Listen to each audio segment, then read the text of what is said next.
Welcome to another episode of History Now the Future, the show where we take a sharp look at some of the most pressing issues of today using history as our guide and the future as our destination. My name is Corey Bradford, and it's been a little over a month since our last episode. We took a break for the holidays. This will be our first episode of 2025, and we are just days away from Donald Trump's inauguration for his second non-consecutive term as President of the United States.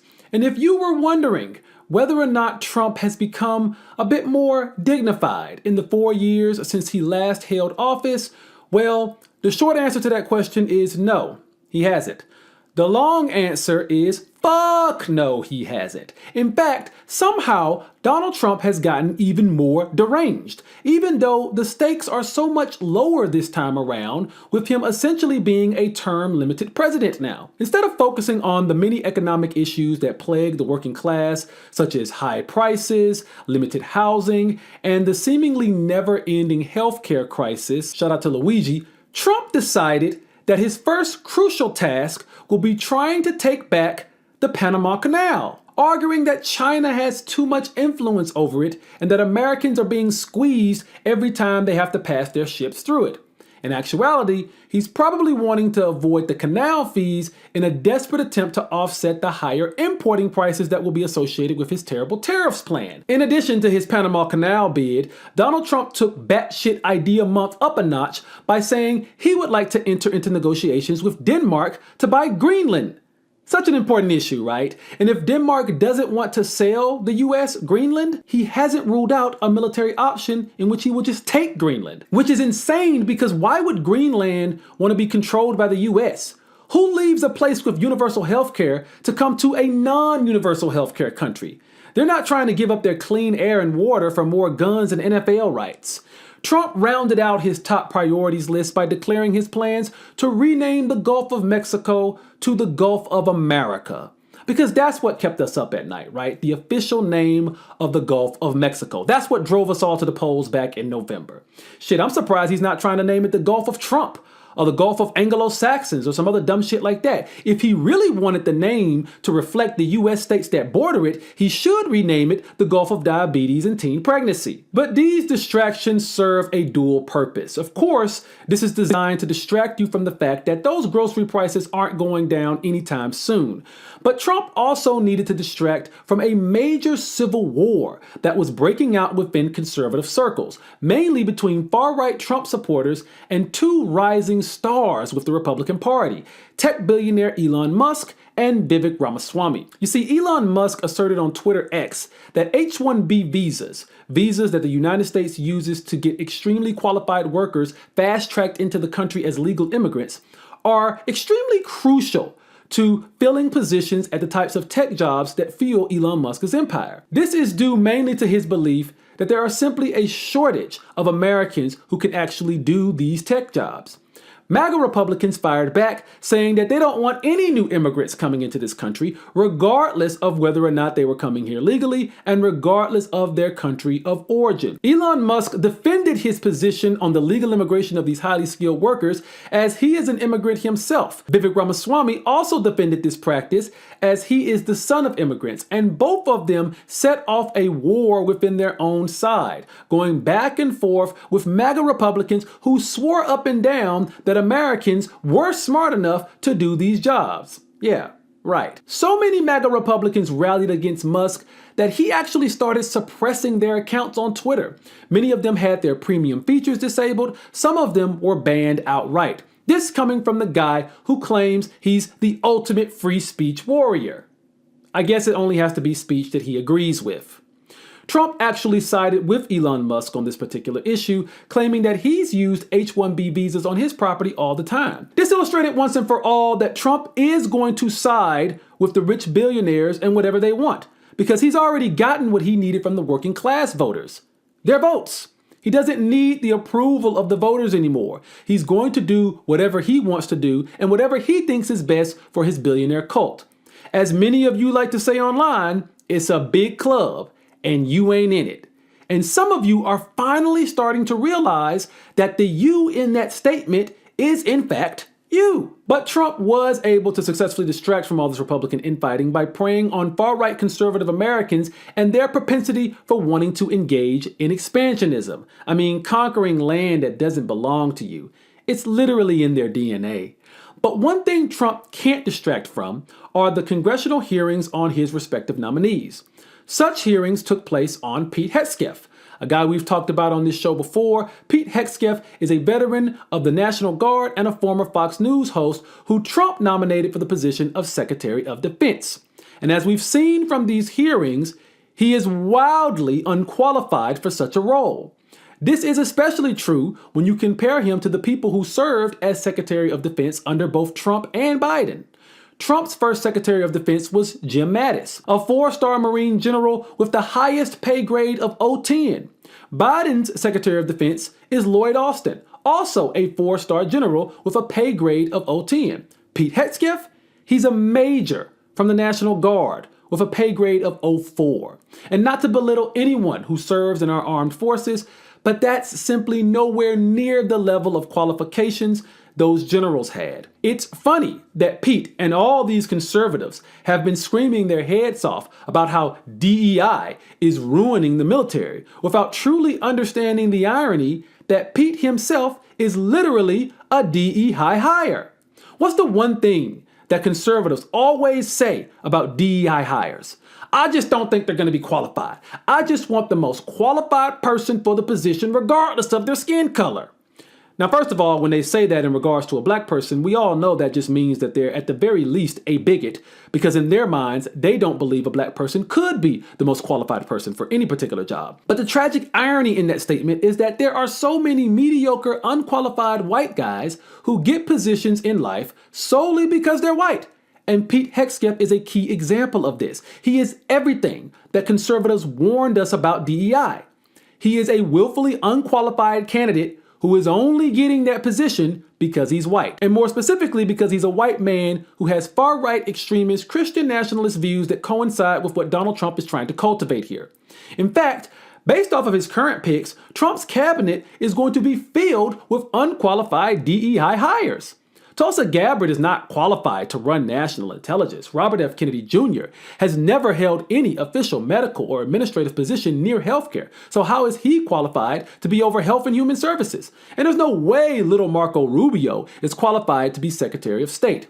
These people are only getting their positions because of their extremist views and their singular worship of Donald J. Trump. He is only putting in place loyalists who will do what he wants them to do, because the last time around, Trump had people like Mattis who stopped him from doing certain things. Now, I really don't think people truly understand just how dangerous this situation is going to be if there are no people in place who can actually tell Donald Trump no. Combined with the fact that unqualified people are going to be in high positions in which they're not going to know what to do when real life or death situations occur. Donald Trump is ceding power to people who are either ideologically extremist or those who have concentrated mass amounts of wealth. And how does that really benefit you? Now, you may look at all of this and think, well, I agree with these extremists, so I should be okay, right? Well, a lot of folks in Germany during the early 1930s said to themselves, hey, it's sad what's happening to my neighbors, but that's not going to happen to me. And about a decade later, their entire country was reduced to ashes. The only difference between them and you is they didn't really have a ton of recent historical examples to show them what was about to happen next. You don't have that excuse. We have a great show coming up for you guys today. We're going to be talking about the late, great Jimmy Carter as we reevaluate his presidency. We're also going to be talking about the TikTok ban and what alternatives you can switch to if this TikTok ban actually comes to fruition. But first things first, it's time for Trending Down.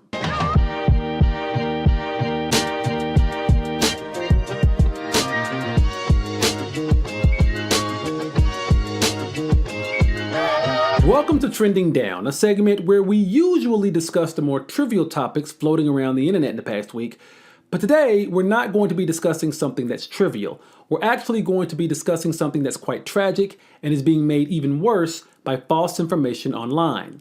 You are all aware of the devastating wildfires that have been destroying entire communities all throughout the Los Angeles area.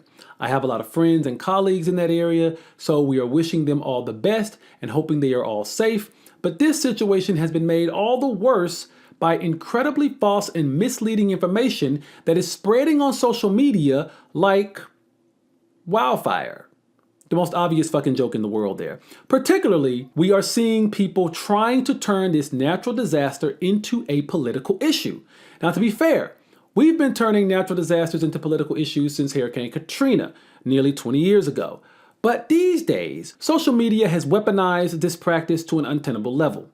These wildfires constitute a natural disaster, one made especially worse by unusual yet natural conditions, extremely high winds, and a lack of rainfall, things that humans can't control despite what your tinfoil wearing uncle says on Facebook. And there may be some arson at play here. That's also been the subject of a lot of misinformation. But natural conditions made these wildfires as bad and as devastating as they have been, and despite that, conservatives online will stop at nothing to blame all of this on Gavin Newsom, local LA politicians, and the state of California's lack of wildfire preparedness. All of a sudden, everyone is turned into Smokey the fucking Bear. You all know how to stop wildfires now. You barely passed 8th grade science, but now you're a wildfire expert. Sure.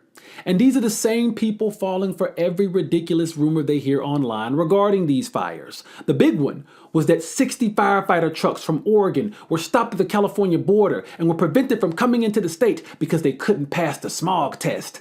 Yeah, that never happened. Those trucks did have to go through a routine smog test that every truck of their size entering California has to go through. They literally passed the test and continued on to help the wildfires. And of course, because Hollywood is being affected by all of this, there are all kinds of crazy, weird cabal conspiracy theories circulating online. I've seen everything from the wildfires were set so they could destroy evidence related to pedo rings. There's a fake picture reporting to be Diddy's mansion in California on fire. That's absolutely not true. Diddy's mansion was not harmed at all so far during these fires. Even if it was, he's still in prison in New York somewhere. Some people are even saying that the fires were intentionally set to clear space for the Los Angeles Olympics that will be taking place in 2028. You know, there are more effective and less expensive ways to do that. And on top of that, you have all these ridiculous AI-generated photos of the Hollywood sign being on fire and other fabricated events. This is the first real national tragedy in which artificial intelligence is being used to manipulate the images from it.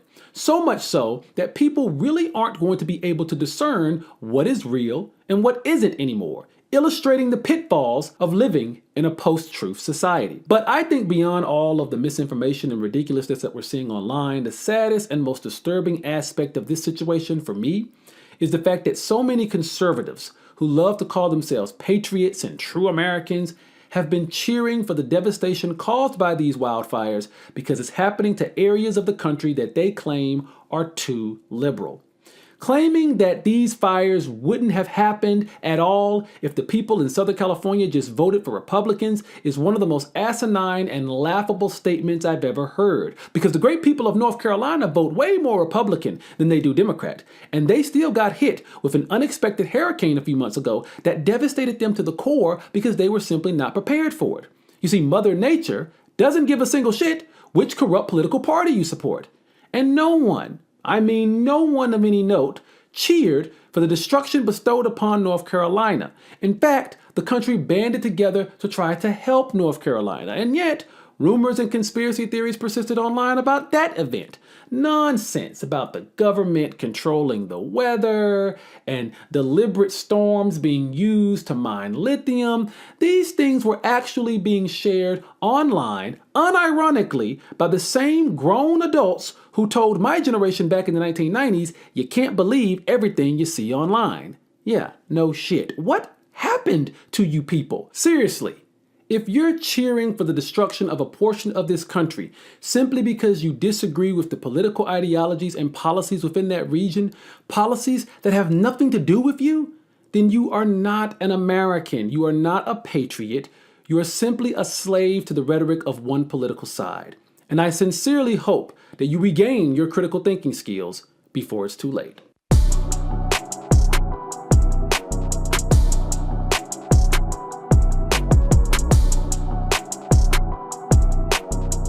Today in Lessons in Social Media, we are going to talk about the possible demise of an app that's been very important to me personally. Most of you are probably only watching this because you saw me in a viral skit that I produced for TikTok. I've been doing videos on TikTok since the fall of 2019, and it has changed my life in ways I could have never imagined. It's gotten me incredible jobs in the real world, it's made me a lot of money through brand deals, and it's given me an audience of more than 1 million fans. And while everybody was worried about immigrants taking away their jobs, the federal government came and took away my job. Thanks, Congress. Congress essentially banned TikTok, a ban that is set to go into effect this weekend in the US, so I'm going to answer a couple of questions about the TikTok ban, how we got here, and where do we go from here. Now, the first thing I will say is this is a very fluid situation. Something could happen in the next few hours or the next few days that changes everything I'm about to say. So keep that in mind. The first question is, why is TikTok being banned in the first place? TikTok is being banned because Congress passed a law back in 2024 that says TikTok is a danger to national security because it is owned by a Chinese conglomerate called ByteDance. Congress alleges that because ByteDance is under the control of the Chinese Communist Party, they could be compelled to give certain sensitive data from our phones to the Chinese government, even though there's no physical evidence that TikTok or ByteDance has ever actually done that. It should also be noted that the TikTok ban was buried in a funding bill that gave crucial aid to Ukraine and Israel during their wars last year. So you pretty much had to vote for the TikTok ban in order to support that funding bill. It is believed that the TikTok ban probably would not have passed if it were voted on as a standalone bill. Now, TikTok went on to sue in federal courts, stating that this ban is unconstitutional based on free speech provisions, and that lawsuit went all the way to the Supreme Court. Now, as of the making of this video, the Supreme Court has not yet ruled on this issue, but it looks like they're leaning towards upholding the ban. Donald Trump has said that he would like to keep TikTok.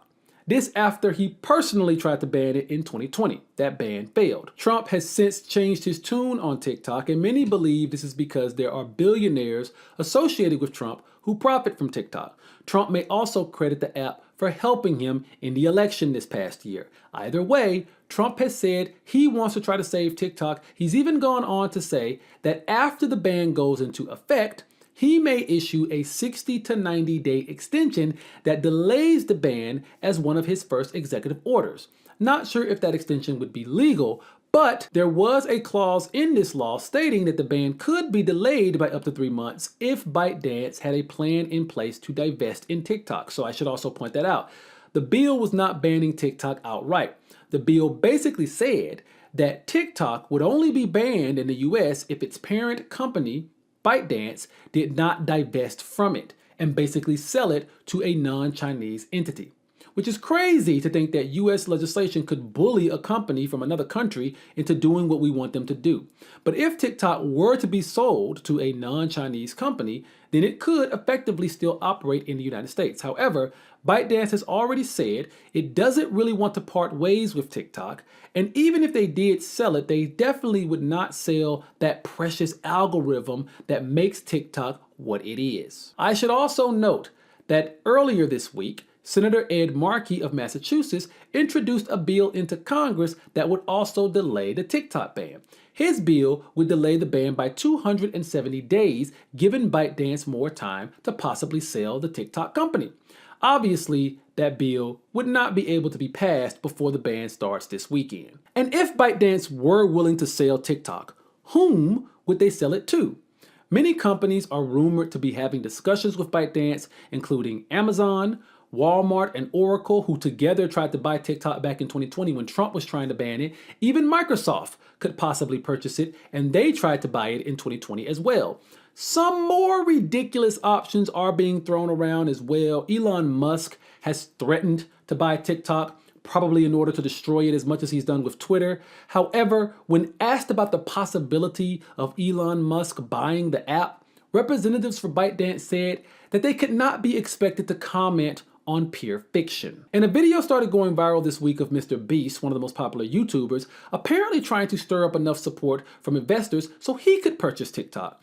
That would be really weird, but I expect nothing less from what is going to be a crazy 2025. Now, where will TikTok users and prominent content creators like me go if this TikTok ban actually goes into effect? Well, there's the obvious choices of both Instagram and YouTube, and trust me, every TikToker has been trying to convert their audience to those apps for the last 3 or 4 years now. Some have been successful at doing so, but most have not been. This is due to the fact that TikTok just has a much more superior algorithm than any other app out there. And while YouTube Shorts and Instagram Reels have been trying to mimic it, they simply cannot give users the same experience, and they cannot ensure that content creators like me will be able to find their audiences as quickly and as efficiently as TikTok has allowed them to do. Many of you may have been hearing about this app Red Note. Now that's actually another Chinese app that's original name is Zhaohong Shou, which literally translates to Little Red Book in English. Many TikTok users have been flocking to sign up to this app just to spite Congress for banning TikTok because it's another Chinese app. But it's important to point out that Red Note was designed for a Chinese audience, not an English-speaking audience or even a global audience for that matter. So almost the entirety of that app is in Chinese. If you're going to be uploading videos to Red Note, at the very least, you need to be putting Chinese subtitles on those videos. And you also need to be respectful of the Chinese communities that already use that app. Now, some TikTok users have been flocking to another ByteDance-owned app called Lemon8, which is very similar to TikTok. In fact, if you get on Lemon8 before TikTok gets banned, you can import all of your information from TikTok to Lemon8. It's a calmer, more eclectic version of TikTok. However, because Lemon8 is also owned by ByteDance, it too could easily be banned under the provisions of this law. And there are some American-based video apps you could navigate to besides Instagram and YouTube, apps such as Clapper, Ibble, which I used to work for, and there's even an app called Flip that's getting really popular. However, whether or not you'll be able to build a strong audience in these places as a creator, or whether or not you'll be able to find content you actually like as a user on these apps is really anyone's guess. I want to end this by saying that TikTok has been very, very, very important to me, but I do understand the data and privacy concerns. Although I will say, I believe those data and privacy concerns exist with pretty much any app, and I don't particularly trust my data in the hands of American oligarchs any more or less than I do in the hands of Chinese conglomerates. But I do want to thank every single person who follows me on TikTok and everybody who follows me here because they saw me on TikTok. And hopefully I can continue to make great content for you here, there, and everywhere. Whatever Paul McCartney said. So this is going to be the last segment of this episode. Normally I would separate a lot of this out into different segments, but I'm just going to put this all right here. First things first, since our previous episode released in December, former US President Jimmy Carter has died. Now, if you've been following me for a while on TikTok, you would know that my grandfather actually worked for Jimmy Carter. He helped him build some of his Habitat for Humanity homes in the state of Alabama. And I also saw Jimmy Carter's motorcade go through my hometown in Alabama one time when I was really young. Obviously, he wasn't president at that time. This was back in the 1990s. But I just want to say that Jimmy Carter led an exemplary life before and after his time as president. But the 4 years that he spent in the White House were not the most successful. In fact, he was probably one of the least successful presidents of the 20th century. And a lot of that had to deal with his inability to deal with Congress effectively. Jimmy Carter was the governor of Georgia prior to becoming president. He had never really dealt with Washington politics before, and he didn't really seem interested in trying to learn how to do so. And that's an essential part to being an effective president. Jimmy Carter also had a very uneven, somewhat confused approach to his policies and just governance in general. He was somewhat indecisive as a president. Jimmy Carter was also dealt a really bad hand. All U.S. presidents in the 1970s had to deal with a terrible economy, stagflation, things like that, high gas prices, and a lot of messy foreign policy issues from the Middle East to other places. And none of them, from Nixon to Ford to Carter, handled any of those issues all that well. That being said, I think Jimmy Carter led probably the most successful post-presidential life of anyone in his position. And well into his 90s, he continued to give back to communities all over this country with his Habitat for Humanity program, building affordable houses for as many people as possible. He was a very kind and caring person who truly showed us how we should treat one another as human beings. And I think that he should be remembered more for that than some of the blunders during his 4 years as president. And also, he wasn't as bad of a president as many of you like to claim. He was one of the first U.S. presidents to push for global human rights. He was successful at the Camp David Accords, which created lasting peace between Egypt and Israel. And later in life, Carter was a very vocal voice on the plight of the Palestinians. He wrote many books about this issue, and he was very clear about how Palestinian freedoms and rights were being suppressed by Israel and how that issue needed to be addressed in the near future. So I just want to say rest in peace to Jimmy Carter. He was a great man. And speaking of Israel and Palestine, Israel and the group Hamas have struck up a ceasefire that will see the remaining Israel hostages released from Hamas' hands. This is welcome news for many of the Palestinians in the Gaza region that have been dealing with the devastation of a war there that's been raging since October of 2023. But unfortunately, it's too little, too late. More than 40,000 people, including an unacceptable number of children, have already died because of Israel's attacks on Gaza. And those are the low estimates. Some estimates put that number as high as 60 to 75,000 people killed. And when it comes to Israel's goal of destroying Hamas, the terrorist group that started all of this, that goal has not even remotely been achieved. In fact, most reports say that Hamas has just used this war to recruit more people. In fact, they've recruited the same amount of people that they've lost in the attacks, possibly even more. All of this death and destruction seems to have really accomplished nothing. And at any given time, Benjamin Netanyahu and Israel could have achieved peace. They could have gotten their hostages back and ended this war to prevent more deaths. But instead, they dragged their feet. And there's a lot of evidence to suggest that they didn't agree to a ceasefire until they got a more favorable administration in power in Washington that would allow them to continue to devastate Palestinian communities, even though President Joe Biden was very pro-Israel and continued to give them as many weapons as possible. But hopefully, this ceasefire actually works, and hopefully it will stop the carnage that this war has caused. Lastly, I want to say that this episode is coming out on a Thursday. We normally put these episodes out on Tuesdays. There's not going to be an interview episode this week. And this is going to be probably the only episode of History Now the Future that I release in the month of January. We're going to be taking a hiatus from this podcast. I've been doing this since the summer of 2024, and it's been a great show. I've really enjoyed giving you guys this information, doing something a little different from the stuff I do on TikTok. We've had some great interviews with teachers and comedians and journalists and lawyers. We've done some great work on this podcast, but I'm actually moving on and working on a few other projects. I'm working on a new narrative-based podcast that will be rooted more in history. I'm also working on some other big projects this year that will take up a lot of my time, especially for the next few months. So I'm having to take a break from this particular podcast.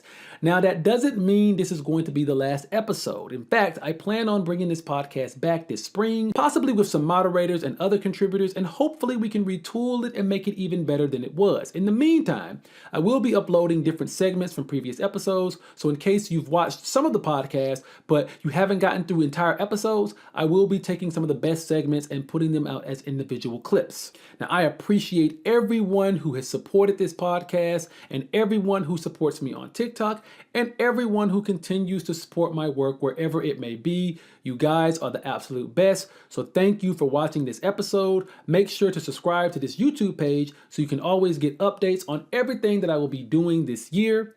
And I'll see you guys next time.